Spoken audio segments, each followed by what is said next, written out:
Hello সবাইকে, সবাই কেমন আছেন? আশা করি সবাই অনেক ভালো আছেন। আমিও ভালো আছি। তো আজকে আমি নিয়ে এসেছি একটা নতুন রেসিপি নিয়ে, দই চিংড়ি রেসিপি। তো সবার প্রথমে আমি তেলে জিরে ফোড়ন দিয়েছি, দিয়ে আমি আগে থেকে মেখে রাখা মাছগুলো ভেজে নিচ্ছি। তো আমার ভাজা হয়ে গেছে, এবার আমি চিংড়ি মাছগুলোতে একটা থালাতে নামিয়ে নেব। তারপরে আমি এখানে একটা মশলা তৈরি করে নিয়েছি, যেটার মধ্যে আছে নারকেল বাটা, পোস্ত বাটা, কাজু পেস্তা বাদাম বাটা, টমেটো বাটা, কাঁচামরিচ বাটা, আদা বাটা, পেঁয়াজ বাটা, হলুদ, লবণ ও কালারের জন্য আমি গুঁড়ো মরিচ নিয়েছি। নিয়ে আমি একটা মশলা তৈরি করে নিয়েছি। তারপরে আমি এখানে দিয়েছি গরম মশলা, ফোড়নে দিচ্ছি গরম মশলা। তারপরে আমার তেলটা গরম হয়ে গেছে, এবার দিয়ে দিচ্ছি মশলাটা। আমি এক্ষেত্রে মশলাটা ভালো করে কষিয়ে নিতে হবে, আর তাপটা একটু কম থাকবে, মিডিয়াম থাকবে।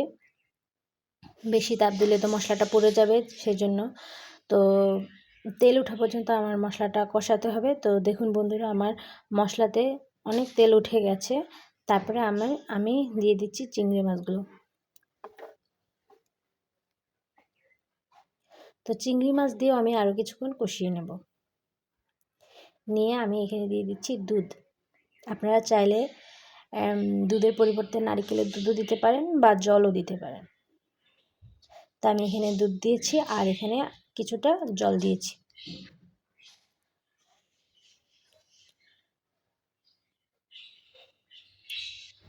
আমরা তো সবাই চিংড়ি মাছের বিভিন্ন রেসিপি তৈরি করি, তো এভাবেও রেসিপিটা তৈরি করে দেখবেন, আশা করি খেতে অনেক বেশি ভালো লাগবে।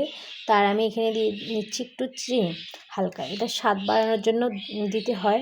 যারা চিনি পছন্দ করেন না তারা না দিতে পারেন, কিন্তু চিনি দিলে রান্নার স্বাদ বেশি হয়। তো দেখুন বন্ধুরা, আমার রান্নাটা দেখতে কেমন হয়েছে। তো সবাইকে অনুরোধ করব আমার ভিডিওটা দেখার জন্য, আর আমার রান্নাগুলো আপনাদের কাছে কেমন লাগে সেটা অবশ্যই আমাকে জানাবেন।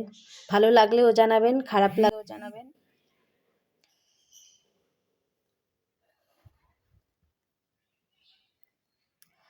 আর সবাই একবার হলেও ট্রাই করে দেখবেন, খেতে সত্যি অনেক মজার হয়।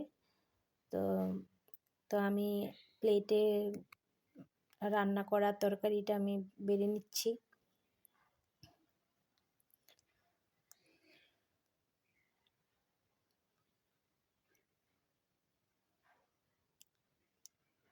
এটা ভাতের সাথে, পোলাওর সাথে খুব ভালো লাগবে খেতে।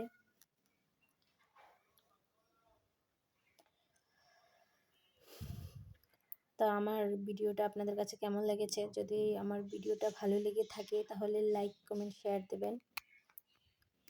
আর সবাইকে অনুরোধ করব আমার পেজের পাশে থাকার জন্য। সবাই লাইক, কমেন্ট, শেয়ার দিয়ে আমার পেজের পাশে থাকবেন আর আমাকে সাপোর্ট করবেন। আশা করি আমিও আপনাদের সাপোর্ট করব।